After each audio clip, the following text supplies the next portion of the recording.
Hey there everybody, and welcome to vLENT Day 10. We are continuing through the Diary of Saint Faustina and doing journal entries 309 to 346 today. And my focus today comes from the entry 318, which says, "Even when I am dealing with very important matters which require attention, I do not lose the presence of God in my soul, and I am closely united with Him.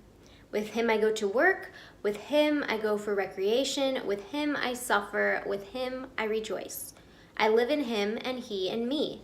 I am never alone, because He is my constant companion. He is present to me at every moment." So of course, this is a great reminder that God is with us everywhere and we are never alone.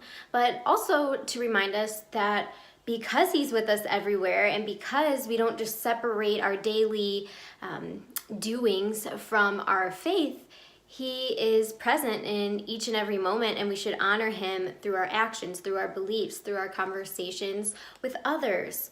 And this really came to my mind lately in thinking about Facebook. My guess is that majority of you have a Facebook account, and if you don't, you probably did at one time, or at least you know a little bit about what happens on Facebook.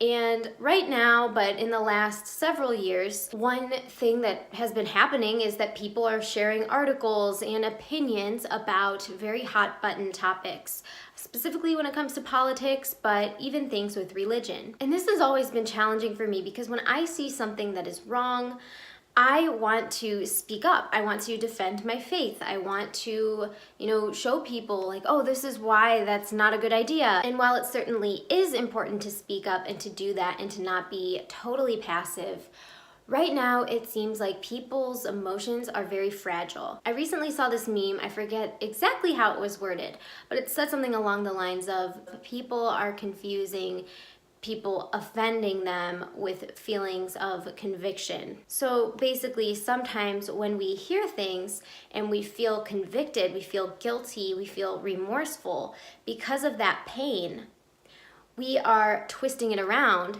and saying that that other person was mean, that other person insulted us, that other person is hateful, that other person is this, and this, when really, a lot of times they were just saying something out of love.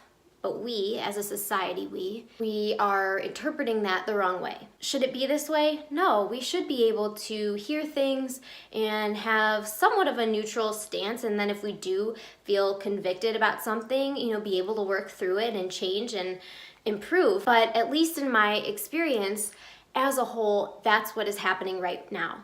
And because of that, there are times where I think maybe in a different time period or even a different day or a different platform where it would be a better time to discuss a certain topic, sometimes it's not.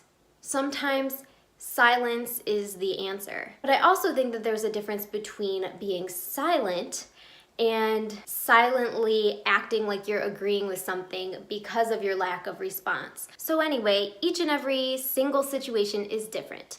But I guess what I wanted to share today is that if you have been on social media and you have family and friends and relatives, people you love so much, who grew up going to church with you or who grew up in a faith-based community, and now their lives are totally far from it, totally far.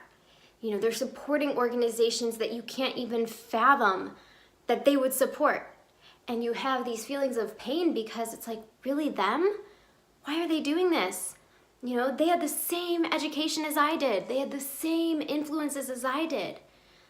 How did this happen? And it can be really hard, especially family, I think, but all people that you love and care about, to have such differing opinions where it makes it difficult to even spend time together because both of you are on complete opposite ends of your ways of thinking. So today, and then through reading this, I am reminded that the most important thing that we could ever possibly do is be faithful in our actions. Of course, there are times to use words, but to put the Lord at the forefront of our lives, if we are constantly remembering that God is with us, and that we should live lives of virtue and kindness, and to take the things that we are reading in scripture, in books like this, in podcasts that we've been listening to, and just apply that and go out into the world, and people will see that through your actions, through your way of life.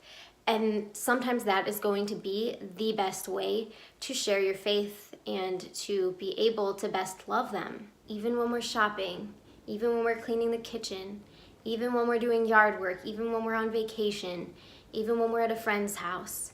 He is there, he is present.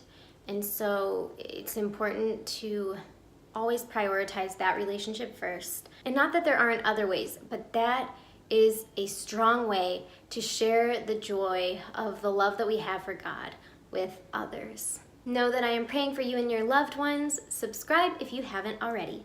Bye.